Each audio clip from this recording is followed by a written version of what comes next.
All right, Corey, Gorechrist, FANTASM podcast. I have the honor of speaking with Brian Tatler of Diamond Head. How you doing, man? So I'm over here in England, and the rain stopped, so it's all good. hey, that's always good. Very excited. I love the new album, Coffin Train. It's fantastic. Came out Thank you. May 24th on Silver Lining Music, and if you don't mind, I want to do a little track by track with you. Yeah, fire away. I'm ready when you are. Awesome. We'll start with the first one. It is on YouTube. If you guys haven't heard the album already, which is a damn shame because it's amazing. So, Belly of the Beast, the first track. Yeah, well, yeah. We just thought that's the perfect opener for the album. It's a fast, exciting song, and it kind of echoes back to some of the earlier Diamond Head works. It reminds me of things like Helpless, The Prince, Streets of Gold, that kind of thing. It's got that kind of drum groove that we've used before, but it works really well, and I think it's a fantastic vocal from Raz. It's very exciting, so that became track one, side one, and of course we decided to do a video for it as well, which worked really well. The first time we've ever done a video with a green screen, and you add all the effects after, so it works great. So how was that, seeing the effects, and what, did you guys have an idea of what you wanted to do for the effects of the green screen, or did you just kind of let them run with it and see how it turned out after? Well, yeah, we used an effects guy. I think they get a lot of stuff online, kind of stock this footage and things like that. Right. But Raz had an idea, because Raz writes the lyrics for the album, so he kind of had an idea as to what he thought would look good. And of course, with the title, The Belly of the Beast, sure. It conjures up images. So we did that. We just kind of played in front of the green screen, and then it went away and came back, kind of thing. And we thought it looked great. We made a couple of changes, but I was very impressed. As I say, first time, and yeah, it looks good. It's a great video, and we'll share the shit out of it. Number two, the Messenger. Yeah. So this one, this song probably began live years ago, because there's two riffs in it that I've had for a long time, and didn't know what to do with. And I think Raz is the kind of singer where I can just fire anything at him, and he doesn't bat an eyelid. He will be able to come up with a vocal line, a top line for it. So I came up with a chorus for it. So I've got these riffs that I've had a while, and then suddenly I came up with a new chorus where I came up with this really heavy chugging guitar riff for the chorus, and it all kind of fell into place then.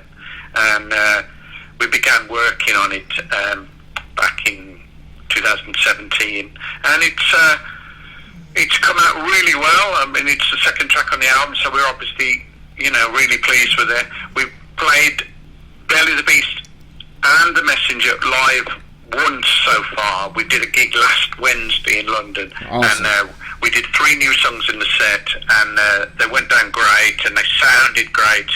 So that's always a relief, because very often you don't play the songs live anymore before you record them. I mean, bands used to, didn't they? That they'd be able to road test material, but now everybody's got a phone and they can put it on YouTube tomorrow with it's a new Diamond Head song. Yeah. And so bands have kind of stopped doing that a little bit, haven't they? I know Pink Floyd road tested Dark Side of the Moon for 12 months, apparently. Yeah, it used to be called Eclipse. And they probably ironed out all the problems, and it made for a better album, I'm sure. But they couldn't do it now. Yeah, they'd have the whole album online, way before it dropped. Yeah, because people would start picking flies with it and going, it's not as good as the old stuff. Right. Yeah. Yeah, I'm more of a live head myself. Just, concerts are awesome, and, hearing this kind of stuff, too, especially. I've been watching bands. Sorry, I was going to say I've been watching bands since I was about 12, because I have an older brother, 6 years older than me, and he used to take me to gigs, because he'd be 18 and I'd be like 12, 13, and right. he'd sometimes come home and say, I've got a spare ticket to see, 10 years after, or Gentle Giant or something. Yeah. And we'd go, and I'd sit there and be enthralled by the band and the lights and the PA, and think it was fantastic. And it probably planted a seed in me to say, wouldn't you like to do something like that? It's like maybe one day I'll be up on the stage, Maybe one day I'll be on the stage. Right. And we'll get to the title track here, the Coffin Train, which I love the title. Yeah. Yeah, this is my favourite track on the album. I think it's all come together on this one. I love songs that have dynamics, light and shade, and this has got it all for me. It builds up to the chorus, it goes heavy, it comes back down, there's this little solo, and it's a big ride out, so it's like a 6-minute epic song. I love an epic song. Yeah. I've always been a big fan of, your Zeppelins, and when Purple would do something like Child in Time, or, something about the dynamics and the rise and fall that I managed to work into this song. Again, this is a song that I've had for a while. I had the first section anyway for a while, and it's just grown and got rewritten several times. But I think Raz has done a fantastic vocal on this, and it's become the title track of the album. And we just thought it was a great title. The title comes from a dream Raz had, where he said there was a train coming towards him, and all the carriages looked like coffins, and he was it sounds like a nightmare to me, but anyway, he said it was a dream, and a nuclear kind of dystopian future, that kind of cliche, but it made for a great title, and it made for a great cover as well. The train image is a very strong, powerful image. Sure. Yeah, I love it. And then Shades of Black. It's a good song title, too. Shades of Black. Yeah, I like... I'm going to like it.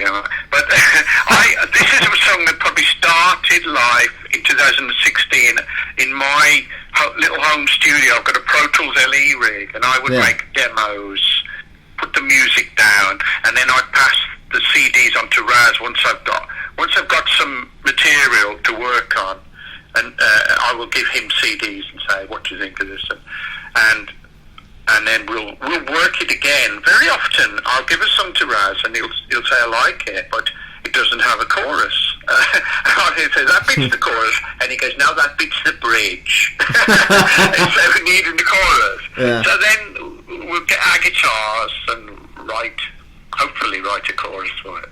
But the lyric to this one is a tribute to Chris Cornell. Oh, wow. Of course, was the singer in... Yeah, it was singer in Soundgarden. Yeah. And Raz was a huge fan of Chris. And as a writer, as a singer, as an artist, and always wanted to meet Chris, never got the opportunity. Wow. And so was absolutely gutted when he died, 2017. And I sort of said, I could see he was down. We were on tour at the time. And I said, maybe write a lyric, put some of this, dark grief you're experiencing or frustration into a lyric. And so he wrote that lyric, Shades of Black, as a kind of tribute to Chris Cornell. And there's a couple of little references in there that if you know Soundgarden lyrics, you probably spot. Right.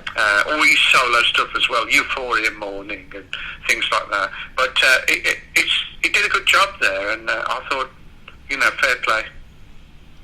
Yeah, that's powerful for sure, and to, Yes, definitely. I saw Soundgarden once, about 92, maybe Bad Motorfinger 2 or something like that, 91. Hell yeah. And I was a big fan. I really like some of the Soundgarden stuff. It inspired me. It was kind of a modern take on Black Sabbath almost, but with a fantastic vocalist. And I was a big fan, but shame. Yeah, that was a tough one, definitely. Yeah, big blow in his He wasn't even that old, was he? No, I don't think. Yeah, so. in his early 50s or something. I think so, yeah. Which is surprising. He was, he looked good for his age, and he's still good. Yeah, he did. Yeah, it was great. Could still belt it out. He was a dude. Yeah, for sure. He was. Yeah. Oh yeah. Number 5 is the Prelude, the Sleeper, and then we got the Sleeper, number 6.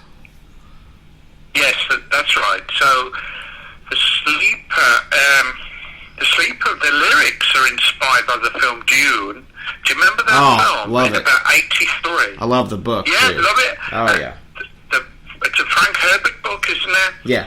And Raz was a huge fan of that film, and we watched it together on tour on the bus a couple of times. That's awesome. He wanted to write a song about it. Raz actually watches so many films. He's such a film buff. You can always say to Raz, "Have you seen the new?" And he goes, "Yeah, I've seen it." And it's either or it's brilliant, or like that. He loves films, and so this song, as I say, "The Sleeper," is about that film Dune, and it just started. It's another one of those that starts with a guitar riff, the verse part. It's just something I came up with at home, and then I just build on it, try and build a bridge and a chorus and a mid-late, and it grew over a period of time. And Russ put some orchestration on it. He did orchestration on 2 tracks on the last album that worked brilliantly, I thought. Yeah. And he's done 2 on this album. So he's done orchestration on The Sleeper and the last track, Until We Burn. And it what you can do nowadays with just keyboards and samples and things, if you know what you're doing. Oh yeah, definitely. It's amazing. It sounds like we've gone into Abbey Road and hired an orchestra or something, right? Which would push the budget up, to the max.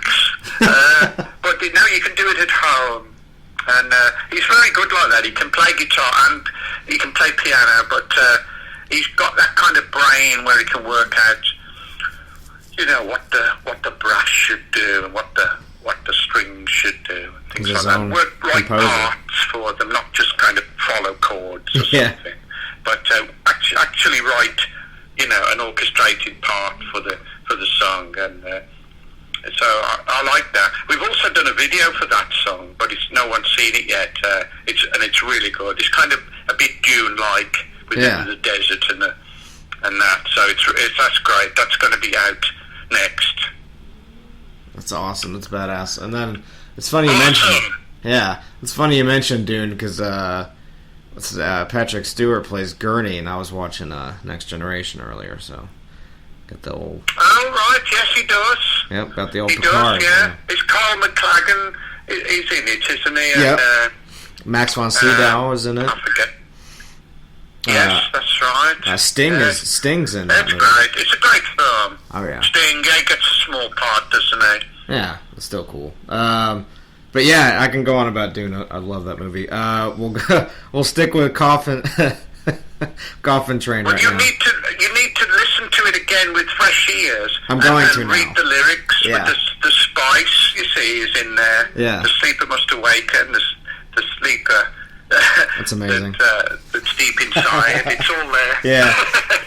That's good. That's good stuff. Death by Design, number 7. Yeah, that's been our second single from the album. And again, we've done a video for that. Another one that just started with a riff, that diddly diddly diddle. I came up with that and put it down and made a demo of it. And it wasn't one of my favourites at first. I just thought, it's quite good. It's got a bit of tempo about it. Sure. It's rocking. Yeah. And then as I put lyrics on it, and we started, finishing it off and mixing it. We started to think it's a fantastic track. Yeah, it's worked really well, and the label really picked up on it as well. It's always interesting to hear what other people think. Very often we've all got our favourites, or we all think everybody's going to love this, and then you give them the album, and they say, "Oh, I like that one," and we're like, "Really? Oh, okay, that's interesting." And that's happened on the last album. Everybody sort of liked Diamonds, where we we didn't expect that. And on this new one, a lot of people like Death by Design, and again, we didn't expect to. We thought they'd all rave about because the Coffin Train or the Belly of the Beast or something, but they all go, Death by Design, then. Right. So it's strange the way that the crowd decide what is your best song. Sure. You know, it's not up to the artist. I'm sure I'm not alone in being surprised by the one that the crowd picks out. Right. Which, what do you think it is? Would it be the Death by Design, or?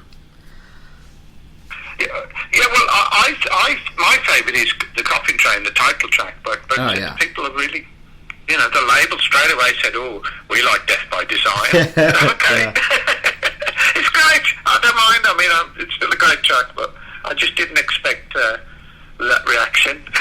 Right. Number 8, Serrated Love.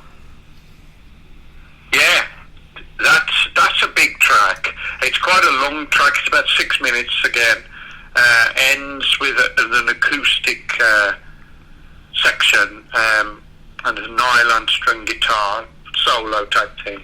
But yeah, I don't know how to explain that. But I kind of was experimenting with a pedal, a kind of flange pedal octaver thing that I had at home, and I came up with that riff, the opening riff, and I thought, that's good, I'll take that.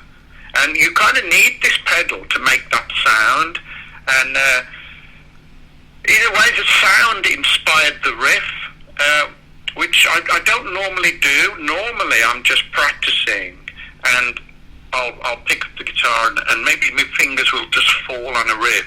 I mean, sometimes you get nothing, and other times it could be as soon as you pick it up, the first thing you play, and you think, oh, that's good, I'll just tape it. Right. And then I always come back to riffs because I like to be sort of impressed again. I listen to it fresh, and I think, oh, I like that. And I might come back, a year later, I might just not be in writing mode or something and just collecting ideas. Sure. And then when I do have to write, or if there's a plan to make an album or something, then I will go through the riff tapes.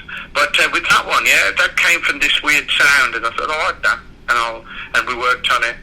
And I would go down to Raz's. Raz's got a home studio in London, and we worked out the chorus and the end section, and so there's a few, bits and bobs. It changes and goes to different keys and things. But I like that track, and that's one of Raz's favourite vocals. He always says the vocal on that is some really high stuff. He always says he shoots himself in the foot because he does these high vocals in the studio because he comes up with his ideas, and then when you come to play them live, it's a tough ask to do like an hour and a half with some very high vocal notes. So, but it's impressive. He's got a fantastic range. Oh yeah, I agree. Number 9, The Phoenix, which I think is the CD digital track. It's not on the LP, from what I understand. That's right. It's not on the vinyl LP. Yeah. Yes, we for time. I think it's about a 50-minute album. Right. So we had to take a track off for the vinyl because they like about 20 minutes aside, don't they, for vinyl? Right. So we took the Phoenix off. The Phoenix is mainly an Abs song. The other guitarist in the band, Abs, came up with some ideas for this album, and I really liked this one, and I said that's the best of the ideas he'd got, and I thought, let's work on that. So we took it to rehearsal and jammed it a bit and tried to come up with an arrangement, and it built, and it's got a good tempo, it's got a good energy to it. I like what Raz did with it.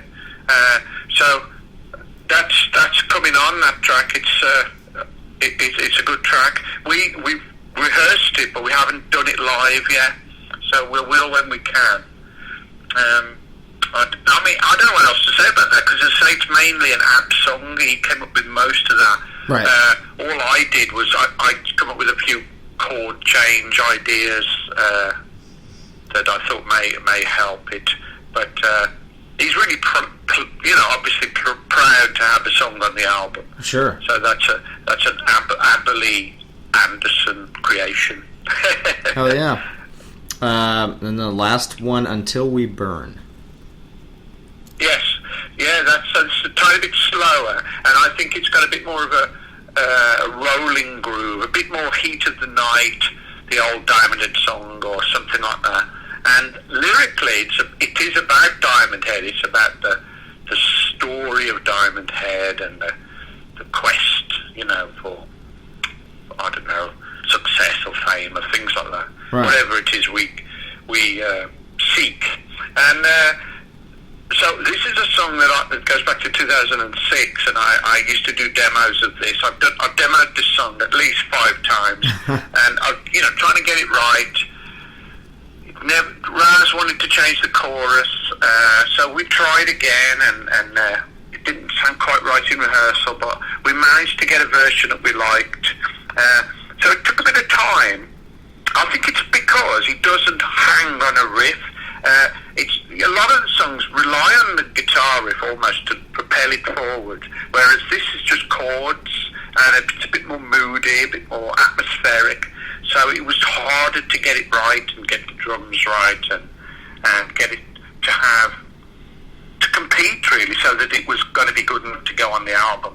But I think we did it. I think we did it, and I really like it. And I always thought it would be a good last track on the album. It would kind of close the album nicely as a bookend.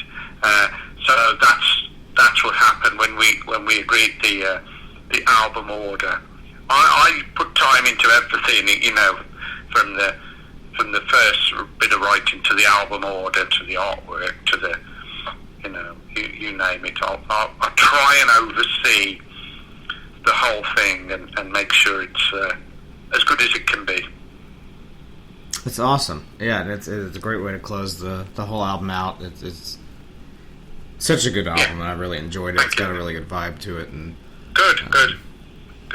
Something new too. It's always good to have Diamond Head still in the world, so it definitely means a lot, for heavy metal. Great. Well, it's our 8th studio album, so it's spread out over a long period, but it's good to have new material that we can play live, and that the creative process is still there, that we can still write and make good music.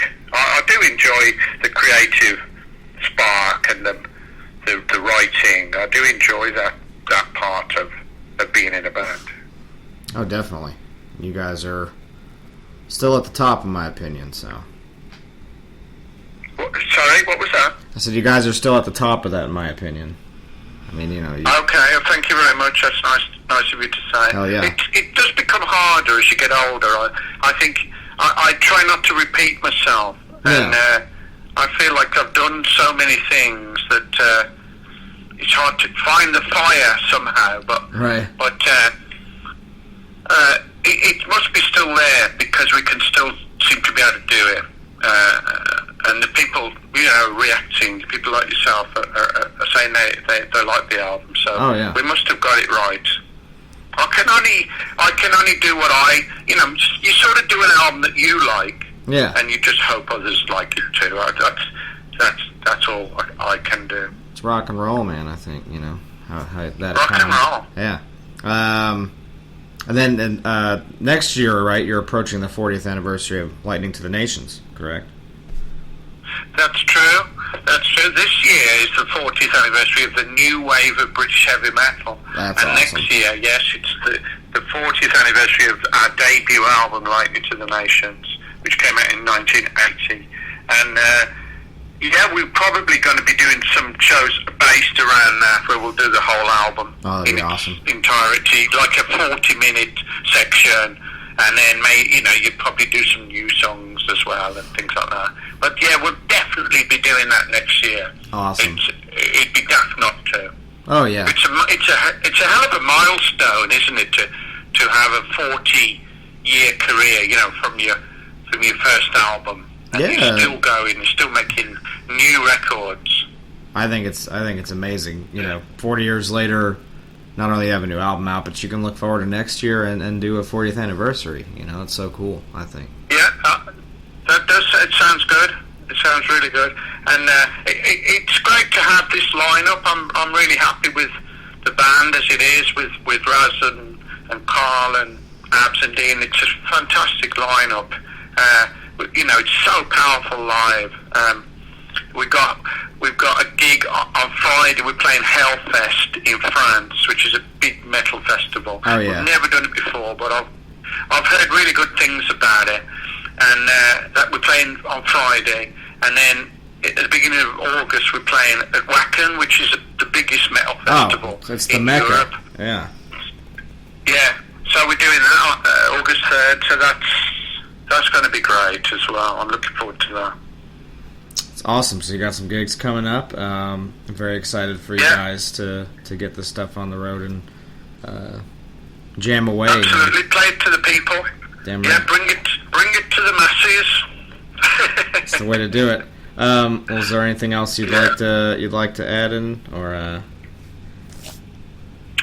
Well, we're hoping to get over to the US next year, 2020. We're working on it now. Awesome. For some dates. We haven't been able to fit it in this year because we've booked a lot of festivals in UK and Europe. We've also got dates supporting Saxon, and we've got some dates opening for Black Star Riders in October. So awesome. we kind of run out of room to get over to the US this year. So we said, well, we'll try and get over early 2020. That's the plan. It's awesome. Well, hopefully we hear something from it, and we'll look forward to it for sure. Yep, I'm sure you'll hear about it. We'll promote the hell out of it. It's awesome. So are we on our end. Well, man, this has been absolute pleasure to talk to you and to talk about this new album. We love it. Thank you so much for your time. We really appreciate it. And okay, no worries. Thank you. Hey, thank you so much. You have a good one. Cheers. You too. Yeah, cheers.